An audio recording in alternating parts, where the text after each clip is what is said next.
Passa assim, ó. Pronto. Nós que fizemos esse trabalho, que estamos empenhados nessa missão tão importante,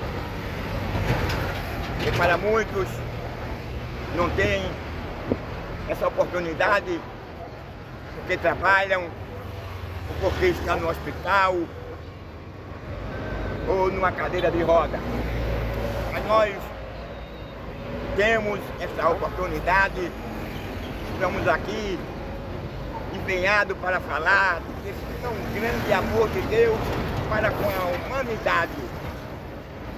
Portanto, nós gostaríamos de saudar todos os pregadores de rua do estado de Pernambuco e do Brasil e do mundo inteiro com a paz do Senhor. E continue orando conosco, porque não é fácil pregar a palavra de Deus. Há muitos países que as pessoas têm perdido as suas vidas no testemunhar do poder, da graça e da misericórdia de Deus. Aqui tem muitas igrejas, mas o único que é perseguido aqui nesse estado sou eu. Eu me tornei o inimigo do estado por conta da verdade. Olha, eu já era perseguido antes de falar essas coisas. Já me assassinaram antes e agora é que quero de todo jeito, loucamente. Mas uma coisa eu quero te dizer, que a graça e a mão protetora de Deus continua conosco aqui, nos guardando e nos livrando. E nós não abrimos mão de falar da verdade da palavra de Deus. Nós não estamos aqui para apresentar o nosso trabalho. Nós não estamos aqui para falar de nós mesmos. Nós não estamos aqui para desacatar, nem tampouco para desafiar, nem entrar na vida particular de ninguém. Mas também não podemos deixar de falar da verdade, do verdadeiro evangelho. Existem dois evangelhos. Existe o verdadeiro e existe o mentiroso, que é o capitalista, que só faz explorar. O verdadeiro liberta, o verdadeiro tira um homem da escravidão, não só do pecado, mas da manipulação do indivíduo que visa o dinheiro, aquele incauto. E aqui vamos dar mais uma vez início aqui a palavra de Deus. Um outro amigo.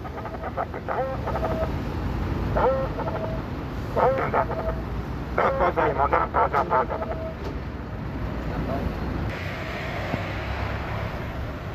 Comigo, momento especial. Por que especial? Porque aqui o privilegiado aqui não é eu, não é nossos irmãos, não. O privilegiado aqui é o pecador. Por que o pecador é privilegiado? Porque Jesus, certa vez, ele disse que Deus amou o mundo de uma tal maneira, olha aí. Deus dando prioridade ao pecador. Deus dando prioridade às pessoas que estão escravizadas no pecado.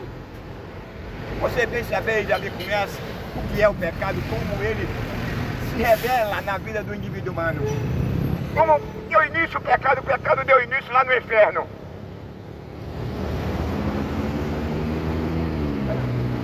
Nós já sabemos que Satanás, a Bíblia diz que o arqui-inimigo de Deus, ele se manifestou para querer ser igual a Deus. E com esse propósito, agora ele não voltou atrás, mesmo sabendo que o seu processo não daria certo, mesmo sabendo que ele não poderia competir com Deus, porque Deus é menino, ele era uma criatura e continua sendo uma criatura. Mas ele deixou que essa coisa entrasse no coração dele, porque Deus criou o homem, criou os anjos, dotado de livre-arbítrio, dotado de inteligência antes do pecado.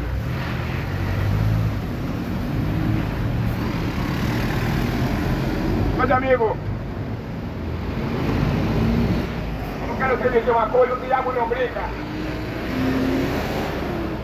O diabo não é brincadeira, não. Quando nós falamos desse personagem, que a Bíblia apresenta os seus atributos, os atributos de Deus é completamente diferente dos atributos do diabo. Quais são os atributos de Deus?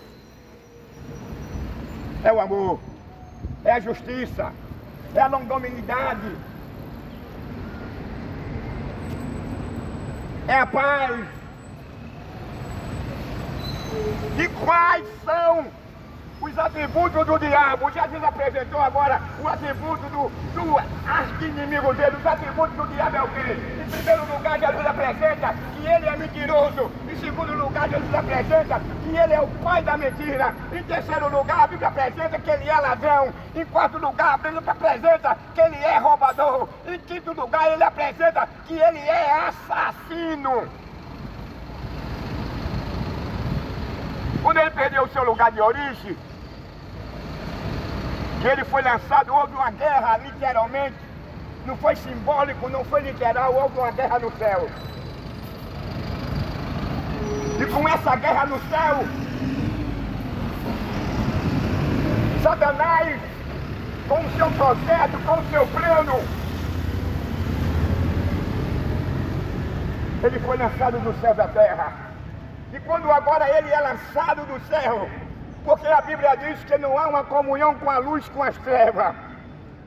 Quando a Bíblia fala as trevas, essa conotação, ela traz como referência que é o pecado, que é a imoralidade, que é a mentira, que é a indecência, que é a depravação, que é o sexo anal e oral. Mas irmão, o que é isso? Você falar em sexo anal e oral, eu tenho base bíblica para isso. É porque muitas igrejas não ensinam a verdade, tem medo de perder os seus membros por conta do capital da contabilidade. Eu não estou dizendo que eu erguei, não estou falando o nome de ninguém. Mas está aqui o profeta para falar a verdade. Deus chama agora Adão. Adão estava lá no jardim do Éden. Deus havia criado todas as coisas. Por último, Deus cria o homem. E Deus coloca o homem no jardim do Éden. E o homem se relacionava com Deus. O homem se relacionava com os animais. Agora, como o homem era um grande observador, o homem foi dotado não só de inocência, mas o homem foi dotado de autoconhecimento. E ele começou agora a analisar e ver. Cada animal tinha o seu par, tinha a sua companheira. Mas ele, como a Bíblia diz que Deus criou o homem, e quando Deus criou os animais, foram completamente diferentes do homem. Deus criou os animais diferentes do homem. Aí Adão começou a observar aquele relacionamento entre o leão e a leoa, de todas as suas espécies. Cada sua espécie tinha uma companheira, tinha um par, tinha o seu casal. Mas Adão olhou para ele assim e não via ninguém do lado dele. Adão só se relacionava, só brincava com os animais por conta da sua pureza e da sua inocência. Mas chegou um momento, chegou uma ocasião que ele parou e ficou triste. Isso não quer dizer que Deus é um Deus produto da evolução, não. Deus esperou o momento certo para ele manifestar agora a sua vontade na vida da criação. Que tem pessoas que acham que Deus é produto da evolução. Deus não é produto evolutivo. Eu estava conversando com um cidadão ontem, e esse cidadão me fez uma pergunta: por que Deus, antes de dar uma varoa, uma mulher, um homem, Deus primeiro tinha que ver a necessidade do homem? É porque Deus esperou o momento certo.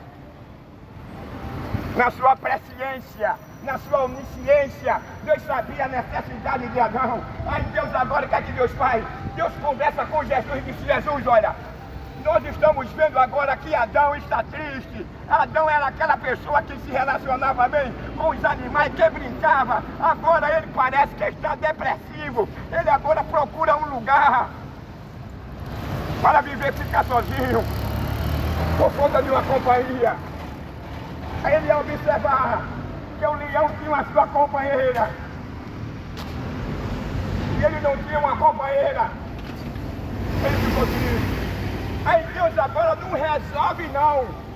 Deus não resolveu dar, não. Já estava num projeto e na presciência de Deus. Aí Deus desejou, chegou o momento agora certo.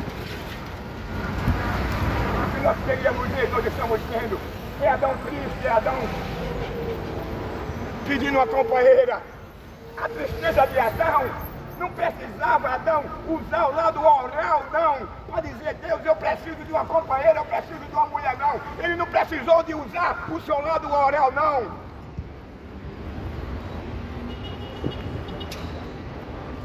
Aí Deus agora disse assim, vamos dar uma companheira a Adão. Aí Deus agora, vai agora com o quê?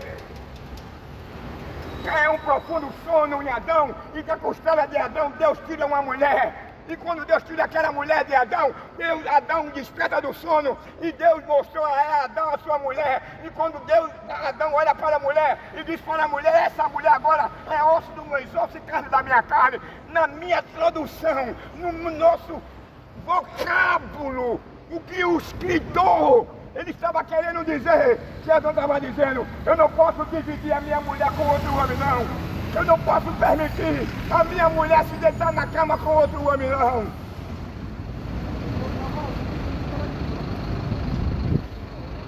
Eu não posso dividir a minha mulher com outro homem. Eu não posso permitir a minha mulher andar nua. Eu não posso permitir a minha mulher andar mostrando os seus seios. Eu não posso permitir que a minha mulher faça uma suruba com meus amigos e eu com a mulher dos meus amigos, porque ela é só minha, e eu sou só dela. Quando ele usa essa expressão, traz essa conotação, ela é osso dos meus ossos e carne da minha carne. Ele que dizia, ela é só minha. E quando ela peca, Deus diz para Eva, olha mulher, o teu desejo será para o teu marido. Não há espaço para a mulher trair o marido. Deus não apoia a gaia, Deus não apoia o adultério.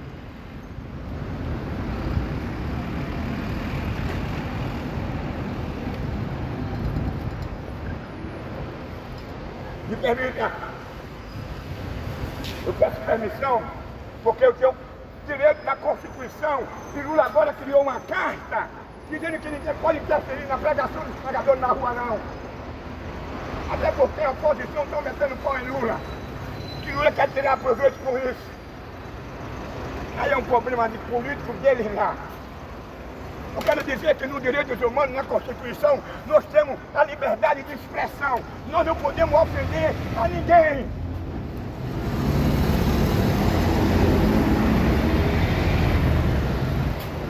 Já botaram muitas vezes nos meus vídeos direito a adorar para chegar no YouTube, para que o YouTube feche a minha página. Mas você sabe por que eles se esqueceram? Que o dono do YouTube, que a esposa do dono do YouTube é meu amigo. Aí perde a cara, bota direitos autorais para quê? Aí Elon Musk vai e curte, vai Elon Musk, vai e aprova o meu vídeo, vai a esposa dele e aprova o que eu estou pegando. Foi em vão você botar essa tal de autoria, né? Direitos autorais. Sabe quem é que faz isso? O cara como eu, humilde, pobre, não tenho nada. O que é que Deus faz? Deus está vendo que você está sendo perseguido. Deus está vendo que você, aqui em Pernambuco, no Brasil, você se tornou uma sina para você. Você é odiado pelo que você prega. Eu sei, rapaz, porque as pessoas me dizem que querem tomar o meu megafone, que querem me matar pelo que eu prego. E não me mataram antes, eu não pregava assim. Não mataram a minha mãe, não mataram meu irmão, não mataram meu sobrinho. Não me mataram também no hospital. E eu não estou aqui vivo.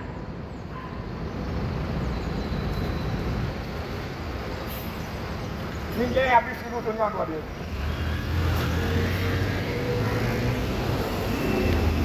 Tá aí a guerra agora aí.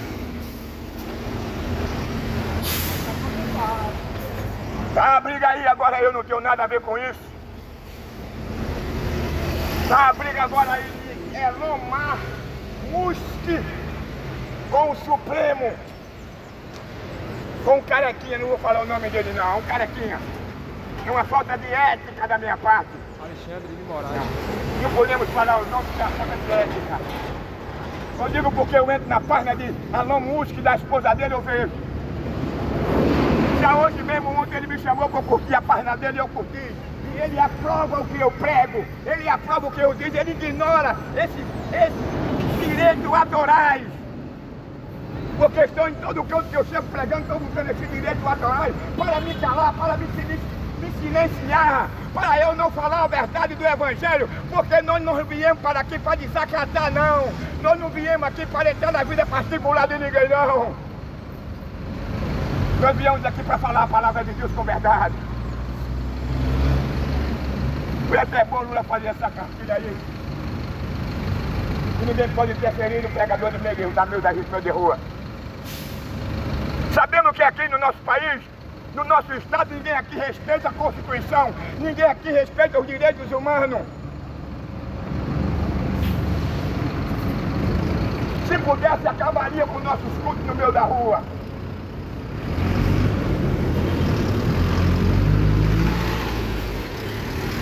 Agora eu quero te dizer uma coisa, meu amigo. Satanás é controlado. Satanás perdeu o poder. Satanás perdeu a manipulação. Porque na cruz, Jesus Cristo venceu ele. Jesus Cristo derrotou o diabo.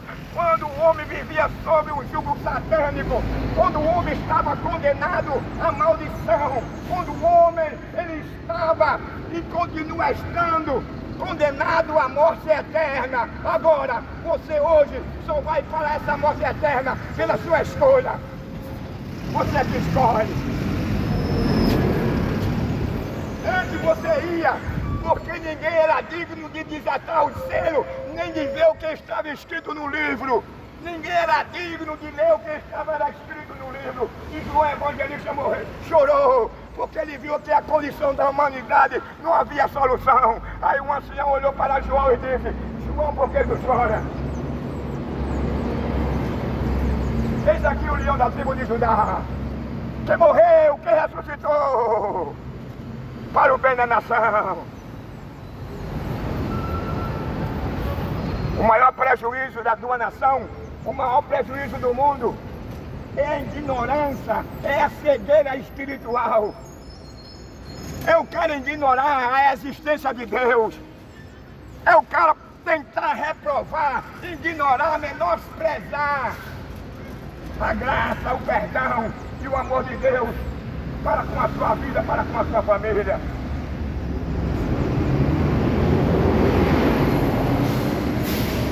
Aí eu aqui, eu, Alexandre, irmão Eric aqui nesse sopente. O que é que nós ganhamos? Qual é o nosso salário que nós ganhamos? Nenhum. Mas nós temos a gentileza, nós temos essa bondade de zelar pela vida.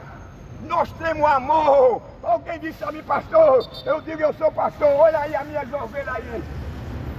As minhas ovelhas são esse povo que passa de pé. As minhas ovelhas são esse povo que passa de moto. As minhas ovelhas são esse povo que passa nos ônibus. Essas minhas ovelhas, porque ela para num sinal vermelho e ouve a verdade do verdadeiro evangelho, que chama o homem, que convida o homem ao arrependimento, a uma transformação, a uma regeneração. Agora o evangelho capitalista não. O evangelho capitalista é esse único crime. O evangelho capitalista, ele só faz manipular o indivíduo. Mas o evangelho de Cristo, ele é o contrário. Paulo disse: tenhas cuidado para que você não seja presa de religião, para que você não seja presa de homem algum. Porque quem libertou a gente foi Cristo. Nós temos essa liberdade em Cristo. Cada um hoje abre a sua igreja e se torna dono. Aí começa a explorar. Aí começa a proibir. Aí começa a dar ordem. Sabe o que acontece? Aí você vai lá para a carta de Pedro. Sabe qual é a expressão do apóstolo judeu que foi constituído para ser a pedra, para ser o cabeça da igreja lá em Jerusalém? Aí Pedro chama os pastores de lá e diz assim: apacentai a igreja de Deus, sem quem tenha poderes ou domínio sobre ela. Apacente a igreja, não se apacente, tenha cuidado dela, trabalhe voluntariamente, não cobice o dinheiro o que ele tem, mas tenha amor pela sua alma, zele pela sua pureza, zele pela sua alma. Esse é o verdadeiro pastor, esse é o verdadeiro evangelho, que chama as pessoas para o arrependimento. Paulo disse, eu quero que todas as pessoas orem em qualquer lugar. Jesus está trazendo o capítulo 23 de São Mateus. Ele chegou no templo, aquele enorme templo magnífico, que já não era o mesmo que Deus, o arquiteto, o engenheiro que deu a Davi o mapa daquele templo, já não era o mesmo.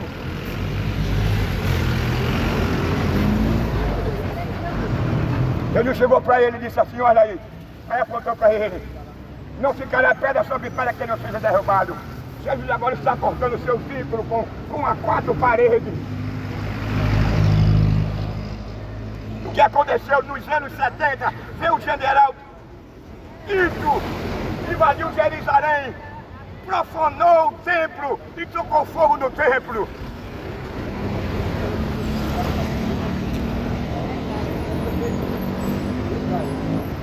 O Evangelho, meu amigo, ela proporciona o que? Liberdade. O Evangelho proporciona harmonia. O Evangelho transforma o pecador. O Evangelho transforma aquele que odeia a esposa. O Evangelho transforma aquela que odeia o seu marido. O Evangelho transforma aquele que odeia os seus filhos. O Evangelho transforma o adúltero. O Evangelho transforma o adúltero. O Evangelho transforma o assassino. O Evangelho transforma o gay. O Evangelho transforma a lésbica.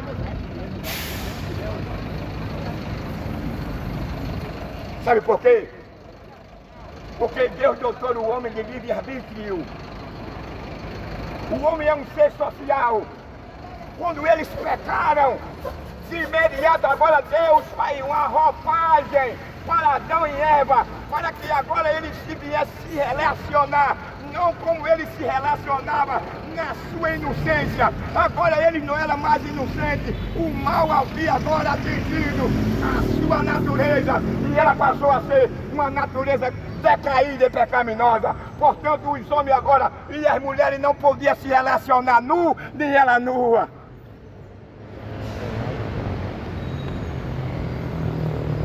Quando Adão diz assim, olha, és osso da minha carne, é carne da minha carne e osso dos meus ossos. Adão estava dizendo, ela é só minha. Eu não posso permitir que minha mulher vá para uma praia de nudez. Eu não posso permitir que minha mulher mostre o seu seio a ninguém. Porque ela é uso exclusivo meu. Deus deu ela para mim. Ela é a minha auxiliadora. Todavia, desde o Pentateuco até a graça, Deus sempre procurou moralizar a família. Não diz essa história que no ânus ou na boca você não vai encontrar nenhum óvulo. Isso é o homem querer reverter a lei moral, a lei natural de Deus.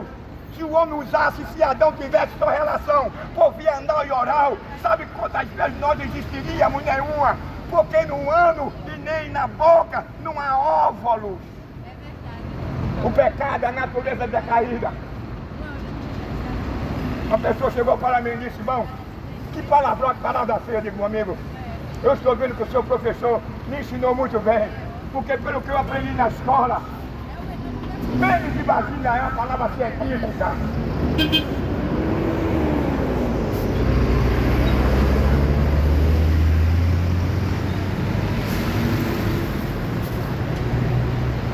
Ela não gostou muito não. Ele disse a mim que eu estava falando pornografia. Eu disse para ele, eu estou vendo que o seu professor ensinou você muito bem, instruiu você muito bem. Vagina e pênis é uma palavra científica. Não é um palavrão como esse Estado está acostumado a usar, que nessa anarquia, nessa depravação, nessa imoralidade que nós estamos assistindo, ninguém respeita mais a esposa do próximo, ninguém respeita mais a filha do cidadão. Vai pegar o canal da gente depois. Vai ver. E o cara é doido por reclamar com o cara que está assediando a sua filha ou a sua mulher, para ele amanhecer morto. O cara não pode nem sair de casa, o cara perde a moto, o cara perde o celular, o cara perde o salário, o cara perde a vida. O cara não tem nem mais a dignidade e o prazer de pegar a sua esposa e sair com ela para o shopping, porque ele vai ver a sua mulher ser assediada por um cara, e se o cara for reclamar, é capaz do cara querer matar, pegar um grupinho e matar o cara, meu irmão. Que país é esse, já vendiu o cantor? É o país da impunidade, é o país onde quem manda é o crime, meu irmão. O profeta diz assim: ai dos que cria leis injustas para prejudicar o cidadão.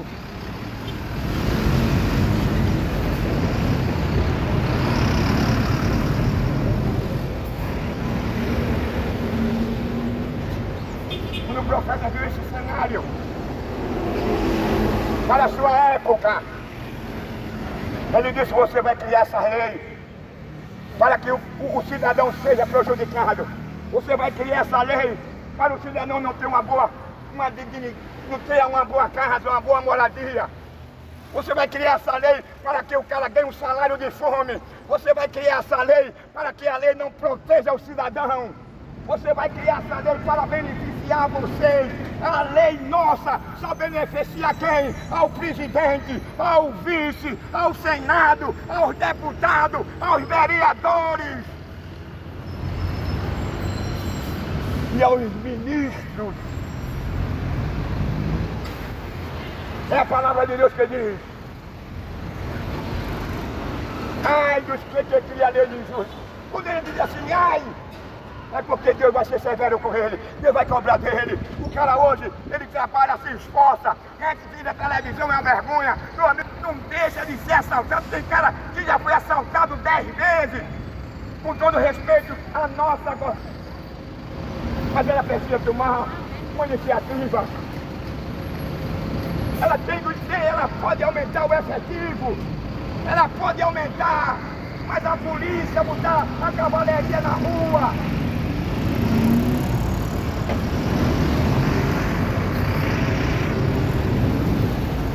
Agora é preciso ter dinheiro do governo federal. Muitas pessoas falam da nossa governadora, Raquel Lira, aqui não é questão de política não, mas ela já encontrou essa situação aqui nesse estado, esse abandono. Sabe o que é isso? Aqui o profeta disse: ai dos que criam leis injustas. E essa lei injusta, ela deixa vulnerável o cidadão trabalhador. Essa lei injusta, o cara é mal recebido. Aí o SUS, aí a educação, a saúde, aí a moral, a família se integrando. O índice de violência aqui no nosso país, no ringue mundial, está em primeiro lugar. E no ringue mundial, em quinto lugar, em matar a mulher. Agora eu quero dizer uma coisa, meu amigo. A mulher não pode mandar no marido. A mulher não pode manipular o marido. A mulher não pode dar ordem ao marido. A mulher não pode dizer e ditar ao marido a hora que ele deve chegar em casa. Porque a Bíblia diz que Deus criou primeiro o homem e o homem é o cabeça da mulher. E a mulher não tem essa autoridade de manipular e dar ordem ao marido, não. Também tem outra coisa. O marido não pode fazer da sua esposa uma empregada, uma escrava. O homem não pode pegar a sua esposa e obrigar a ela ter relação anal e oral com ele, não. Eu estava conversando com uma pessoa em determinado lugar, aí ele usou para mim um termo bíblico. Que Paulo diz que a mulher não tem domínio sobre o seu corpo, nem o homem. Ele quis dizer para mim, se eu tenho um domínio sobre o corpo da minha mulher, eu posso fazer com ela o que eu quiser. Eu digo perfeitamente, mas a Bíblia também diz que a mulher tem domínio sobre o seu corpo. Ela pode pegar um pênis de silicone e introduzir no seu ramo, não pode? Ele olhou para mim assim e disse assim como, eu não sou frango não, mas a sua esposa é uma prostituta. Do jeito que a sua esposa não tem a obrigação de deixar de você, de fazer dela uma prostituta. Você também tem o seu direito. É a Bíblia que diz. Se a Bíblia diz, está aqui o profeta para falar a verdade. Ai dos que cria leis injustas para prejudicar o cidadão. E o mais prejudicado aqui nesse estado é o cidadão que é roubado todos os dias. Governadora novinha, bota a polícia na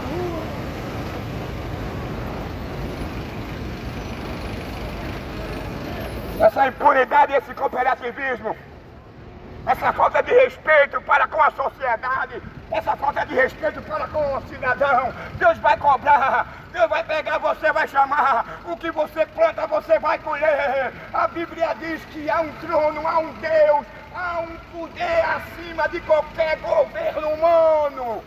Nós estamos aqui a mercê à bandidagem. Nós somos usurpados, somos explorados com esse salário de fome. Aí o motorista aí trabalha por 3. Ou ele trabalha ou passa fome ou vai vender maconha.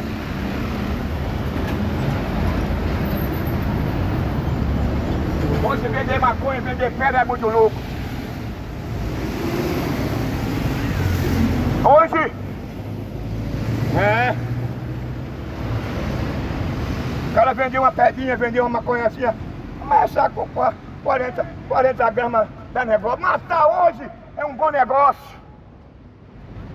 Não é de agora não, isso vende há muito tempo. Eu sou caído, nascido e criado aqui há 64 anos. Conheci pessoas boas, conheci pessoas ruins. Ela chegou para mim, não vou dizer quem, disse, irmão, ele orava comigo, tudo, ele meu vizinho, vivíamos na igreja. E ele deixou de ser crente e disse para mim, irmão, o negócio agora não é andar de Bíblia mais não. O negócio agora é matar, porque matar agora dá lucro.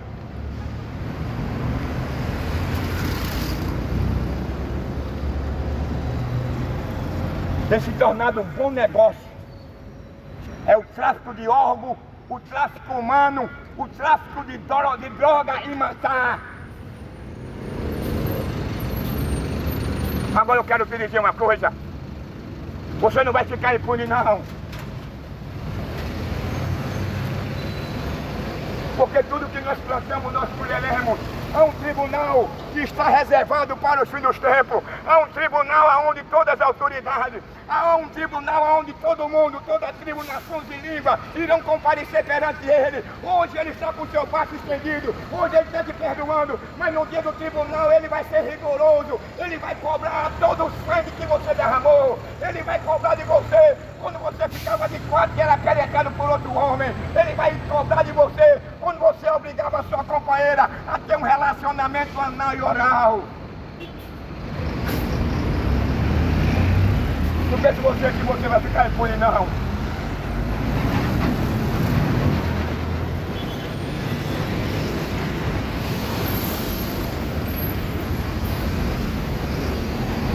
Nessa prevaricação, há um capítulo na Bíblia que diz, eu ainda vou trazer ele, vou marcar ele, que diz que os administradores da época do Pentateuco, da lei,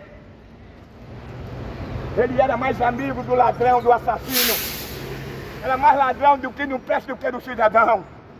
Além dele ser amigo dos assassinos e ladrões de tudo que não presta, ele desprezava e tinha ódio do trabalhador. É como o nosso saudoso Chico Anísio já dizia, que é o inimigo dos políticos, é o trabalhador.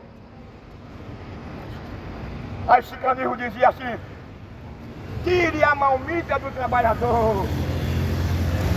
o que é que nós estamos vendo hoje. Eu sempre digo, com todo respeito à nossa primeira-dama, à nossa governadora, não leve para o lado pessoal que aqui ninguém está falando no seu nome. Eu estou dizendo, meu amigo, é para o seu bem. Para o bem do mundo inteiro, não é só daqui não. Aquele que é atento para a palavra de Deus, aquele que abre o seu coração e deixa ele morar. João Batista chegou dizendo, arrependemos e convertemos. Há uma necessidade do homem se arrepender. Há uma necessidade de você passar por uma regeneração. Se você não se arrepender, se você não passar por uma regeneração, infelizmente você será rejeitado no dia do julgamento. Quando acontecer o arrebatamento e a ressurreição, você ficará aqui para sofrer os horrores, para sofrer a grande tribulação, para sofrer os 7 selos, para sofrer as 7 taças, para sofrer, meu amigo, o que está reservado para os filhos das trevas. Agora não é o prazer de Deus. O prazer de Deus é que o homem chega pelo conhecimento da verdade. Alguém pode até perguntar, meu irmão, eu sempre assisto seu vídeo, são as mesmas palavras, porque nós vivemos em uma sociedade podre. Nós vivemos em uma sociedade que despreza. Eu vou citar alguns exemplos. Teve um carnaval aí que pegaram um ator e colocaram esse ator num carro alegórico e fizeram dele um personagem como se ele fosse ladrão, como se ele fosse gay, como se ele fosse bandido, ele sendo preso pela polícia, como se ele fosse maconheiro. Veja em que situações nós já chegamos. A falta de respeito a Deus. E eu peguei outro vídeo, onde uma multidão estava assim à beira de um canal. De um lado vinha o diabo e do outro lado vinha Jesus. E quando os dois se encontram, os dois se abraçavam. Ele estava querendo dizer o quê? Que o diabo é a mesma coisa de Jesus e Jesus é a mesma coisa do diabo. Não há diferença. Nenhum dos dois tem nenhum valor. Veja a ideologia humana. A ideologia humana despreza o seu Criador. A ideologia humana despreza a lei moral e a lei natural de Deus. E qual são a lei natural de Deus? É o homem vestindo saia. É o homem ficando de quatro sendo penetrado por outro homem. A Bíblia refuta isso. Deus diz como uma abominação. Deus, quando criou o homem, diz: tu és homem, tu não és mulher.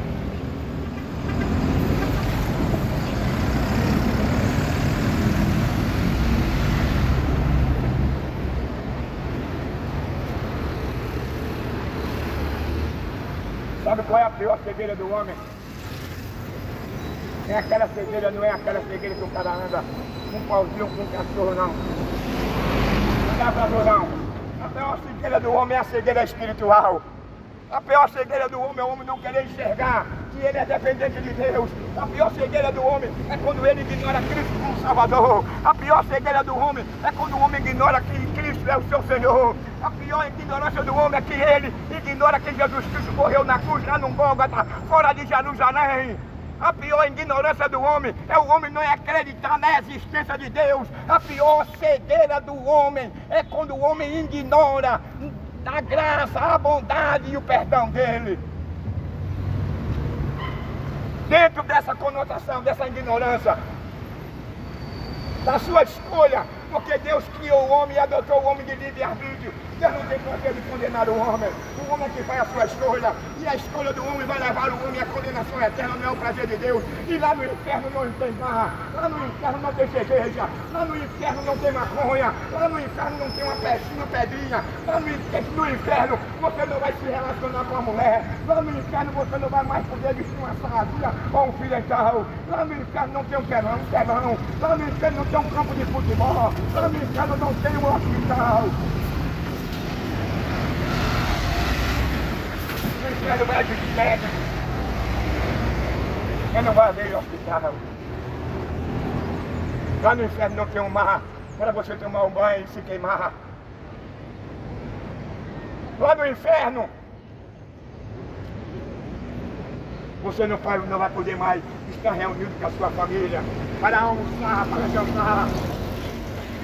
Lá no inferno, você não terá mais a oportunidade de ser bem recebido pela sua esposa, pelos seus filhos. Lá no inferno, não há zoológico, não há cinema. Lá no inferno, não há um whiskyzinho, lá no inferno não há um vinhozinho de primeira qualidade. No inferno vai existir assassino, corrupto, prevaricador, gay, lésbica, porque quiseram isso. Lá no inferno você não vai desfrutar desse ar, desse oxigênio que nós hoje respiramos. Lá no inferno você não vai ter um time para você vibrar.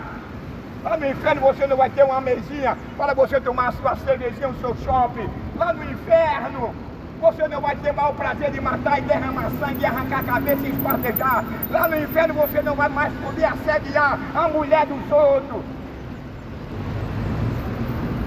Lá no inferno não haverá uma praia de nudez. A Bíblia diz que no inferno é choro. A Bíblia diz que no inferno há ranger de dentes. Onde você passará a eternidade gritando, chorando e rangendo o dente pela sua escolha. Porque Deus não tem prazer, Deus não quer que você se condene. É o contrário, é o diabo que tem arrastado você para o caminho que poderá levar você a essa condenação. Porque a escolha do homem ir para o inferno não foi uma ordem de Deus, é uma escolha do homem. O homem foi que escolheu. Jesus coloca dois caminhos: caminho largo e o caminho estreito. O caminho largo, ele tem um epígrafo: seja bem-vindo à liberdade. No caminho largo, você pode fazer de tudo, pô. No caminho largo, você pode matar, pode roubar, vestir um cuecão de couro, ficar de 4 pés, deixar sua companheira botar o dedão no seu ano, para ela chegar ao orgasmo, essas fantasias sexuais imorais, depravadas. Lá no inferno, você não vai obrigar a sua companheira a ter um relacionamento anal e oral com ela, não. Lá no inferno você não vai ter mais esse prazer de vestir uma saia alfinetal. Lá no inferno você vai deixar de ser fofoqueiro. Lá no inferno você vai deixar de ser injusto. Lá no inferno você vai deixar de roubar o direito do trabalhador. Lá no inferno você não vai usurpar o trabalhador. Lá no inferno você não vai discriminar o apanhador de papel, o catador de lixo. Você não vai discriminar o preto, o pardo, o pobre, o miserável. Lá no inferno não haverá troféu para ninguém. Agora no novo céu e na nova terra, aí sim, se você mudar de atitude, se você escolher a vida, o caminho estreito é o contrário do caminho largo. Você passar a amar sua esposa, se você passar a amar seus filhos, se você preservar a pureza no casamento, se você não obrigar a sua esposa a ter um relacionamento anal e oral. Quantos casamentos por aí se acabaram? Porque a mulher é decente, o homem decente. Muitas das vezes a mulher quer ter um tipo de relacionamento desse, o homem não quer. Muitas das vezes a mulher quer e o homem não quer, e o homem quer e a mulher não quer, mas o cara obriga. Se ela não tem esse tipo de relacionamento com ele ameaça a sua esposa a ir embora de casa. E muitas das vezes a mulher não quer perder o marido e se assujeita a ficar naquela posição quadrúpede e ele tem aquele relacionamento anal e oral, porque foge dos padrões morais estabelecidos pelo Criador. Sabe qual é o padrão moral estabelecido pelo pecador? É pênis versus vagina, porque a vagina é uma palavra científica, aonde ela é um armazenamento, aonde há um encontro do esperma com o ovo, e na boca e no ano não há, não. Mas também deve delatar a sua ideia, vai ficar um buraco de tatu.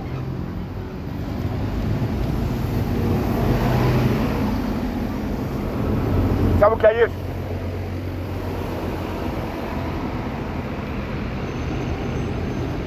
É uma natureza decaída. Deus criou o homem perfeito. Deus criou o homem bom. Deus criou o homem preservador. Mas o homem perdeu a imagem. O homem perdeu o tipo.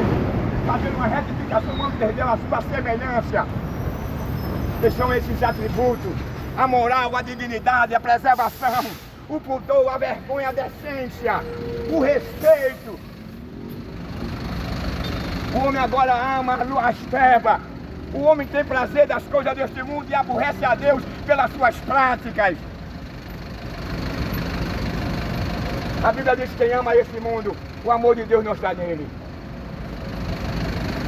Quem ama este mundo, ele está optando para ser levado para o juízo final. E a Bíblia diz que no dia do juízo final, ele vai tratar os pecadores com arrogância. Ele vai tratar os pecadores com severidade. Hoje ele está usando a sua longanimidade. Hoje ele está aqui, de braços abertos, para perdoar o ladrão, para perdoar o assassino, para perdoar o gay, para perdoar a lésbica, para perdoar o ladrão, para perdoar o roubador, para perdoar o mentiroso. Mas no dia em que a igreja sair daqui, no dia no capítulo 15, versículo 1 por diante, Paulo fala da ressurreição, Paulo fala do arrebatamento da igreja.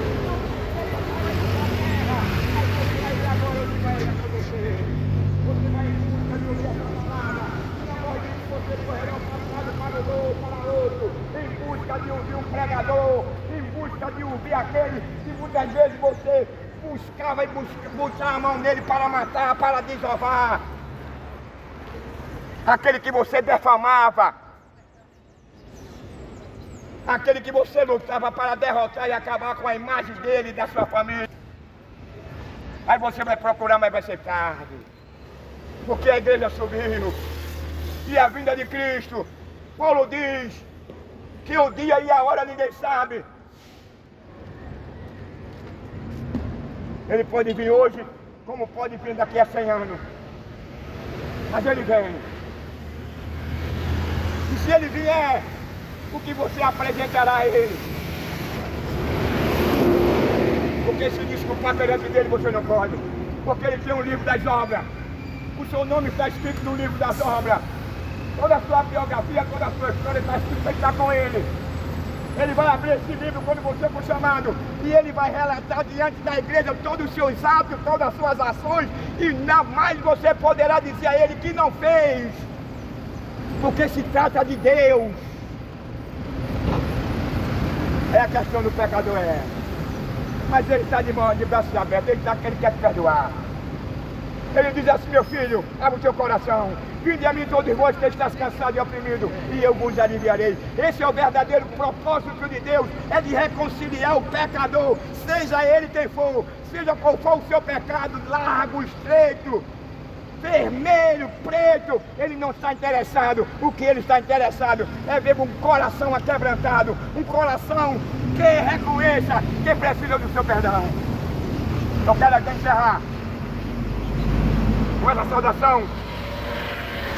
As pessoas que irão assistir esse vídeo, se interessar, se tiver alguém na sua família que está cego, se tiver alguém na sua família que está na cadeira de roda, se tiver alguém na sua família que está hospitalizado, enganado pela medicina, se tiver alguém na sua família que tem um problema mental, que tem um problema cardíaco, que tem um problema no útero, no seio, no pulmão, eu quero dizer e determinar agora em nome de Jesus que ele ou ela seja curado, a sua mãe, a sua esposa, o seu filho, a sua filha, o seu neto e a sua neta, em nome de Jesus, seja curado, em nome de Jesus.